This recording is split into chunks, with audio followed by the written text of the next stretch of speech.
Здравейте! Ние сме Стас Роса Twins. Много от вас ни питаха защо започнахме работа в Subway. Отговорът е много прост. Една вечер бях самичка вкъщи и ми беше скучно. Чудих се какво да правя.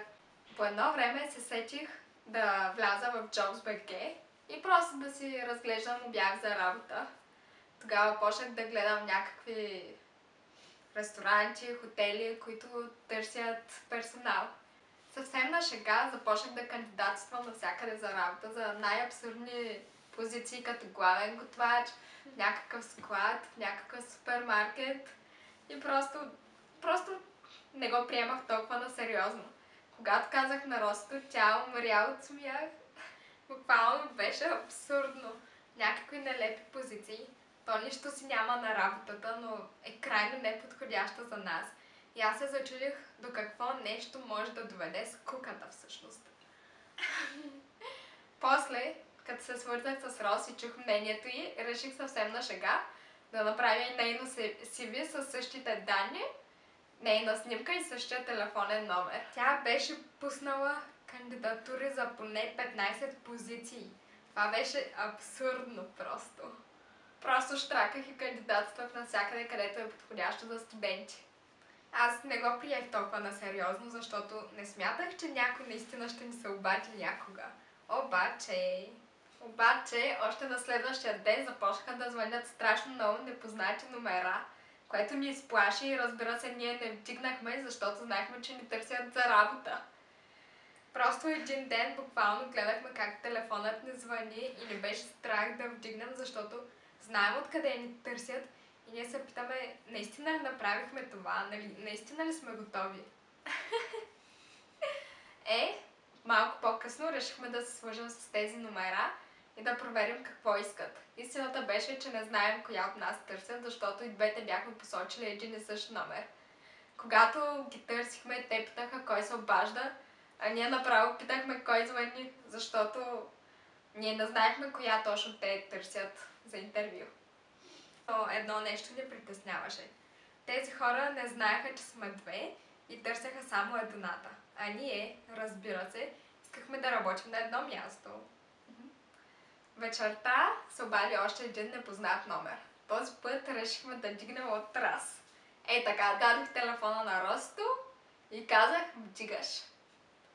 Аз малко се опъвах от началото, но в крайна сметка вдигнах телефонът. Обади ни се един господин, който питаше кой се обажда. И той не знаеше кого точно търси, но в крайна сметка той попита дали това е някаква шега, защото буквално имаше две еднакви CV-та с един номер, които са кандидатствали за тази работа. И ние му казахме, че просто сме две.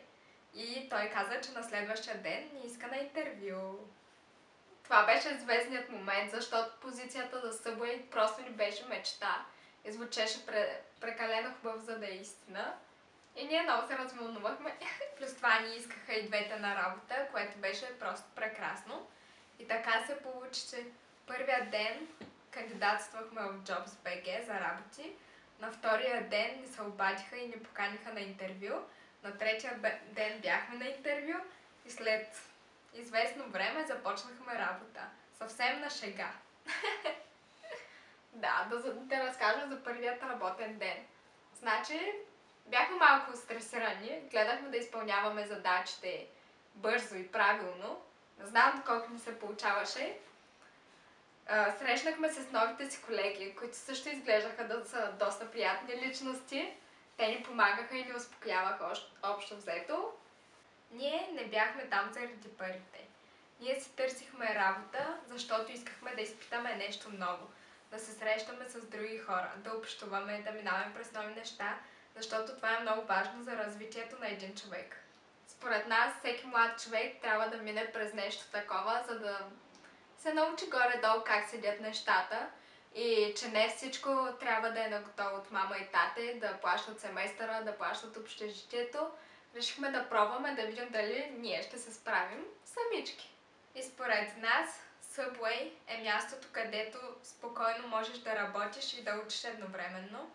Съобразяват се с графикът ти и и в същото време изкарваш пари и се забавляваш, там също е много забавно.